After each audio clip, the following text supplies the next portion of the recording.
அடுத்து திருச்சிராப்பள்ளி, திருச்சி.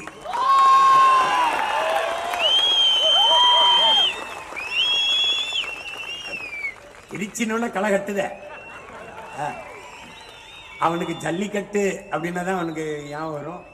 அவன் சூழியல் ஆர்வலன்.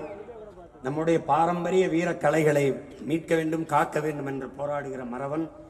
வீரக்கலை மீட்பு கழகத்தினுடைய தலைவன், என்னுடைய அன்பு தம்பி.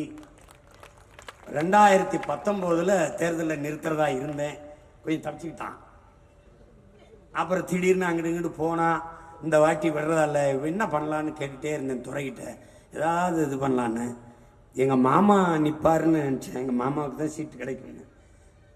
எங்கள் மாமா தெரியும் நினைக்கிறேன் உங்களுக்கு. எங்கள் மாமா திருநாவுக்கரசு, மறுபடியும் நான் தான் நிற்பேன் அப்படின்னாங்க. அப்போ என்ன பண்ணலாம் அப்படின்னு நினச்சி யோசிச்சுக்கிட்டே இருந்தாங்க. வலுவா என்ன பண்ணலாம் அப்படின்னு. அந்த நேரத்துக்கு எனக்கு தோன்றது என் தம்பி தான். துறை எப்படியாவது உன்னை கூட்டிகிட்டு வரேன், கூட்டிகிட்டு வந்தான். அப்போ பேசினேன். சரிண்ணே நான் நிற்கிறேண்ணே அப்படின்னா.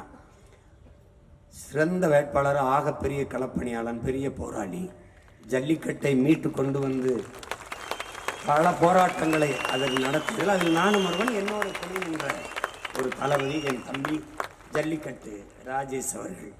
வீரம் மிகுந்த அந்த காளையை நான் திருச்சியில் நிறுத்துவதில் பெருமையும் மகிழ்ச்சியும் அடைகிறேன்.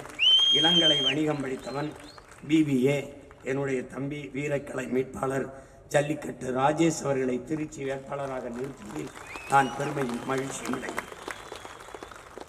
அடுத்தது